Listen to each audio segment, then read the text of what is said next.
eKuhipath Science চেনেলটোলৈ সকলোকে স্বাগতম জনাইছো আজি ইয়াতে আমি সৰু টপিক এটা লৈছো ইন এক্সপ্লেইন why বুলি কৈছো য'ত এক্সপ্লেইন why মানে হৈছে কিছুমান ৰিজন আমাক খুদে যে এটো কিয় এনেকুৱা হয় বা ইয়াৰ ৰিজন কি তেতিয়া আমি এক্সপ্লেইন কৰিবলগীয়া হয় ইয়াতে প্ৰথম কোৱেশ্চনটো লৈছো যে amines are basic in nature why amines are basic in nature তাৰ আগতে আমি amino স্ট্ৰাকচাৰটো জানিব লাগিব amino স্ট্ৰাকচাৰ কি থাকে NH2 থাকে যদি আমি নৰমাল amine কো প্ৰাইমাৰি amine কো বা amine কো NH2 থাকে আৰু ইয়াতে নাইট্ৰজেনত লোন পেয়াৰ থাকে হে লোন পেয়াৰটো ডোনেট কৰিব পাৰি ঠিক আছে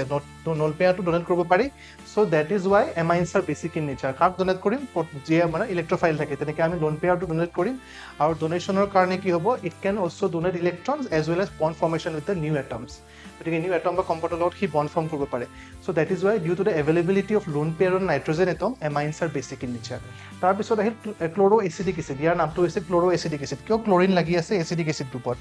এটো হৈছে acetic acid chloro acetic acid is more acidic than acetic acid কাৰণ কিয় ইয়াতে due to the electron withdrawing nature of chlorine কি হ'ব ই নিজৰ ফালে কি হ'ব ইলেক্ট্ৰন বিলাকক টানিব তাৰ ফলত কি হ'ব প্ৰটন ৰিলিজটো ইজি হৈ যাব আৰু হেকাৰণে কি হ'ব it is more acidic than acetic acid য'ত তেনেকুৱা একো নাই তেনেকুৱা ইলেক্ট্ৰন উইথড্ৰয়িং গ্ৰুপ নাই এসিডিক এসিডত হেকাৰণে chloro acetic acid is more acidic than acetic acid thank U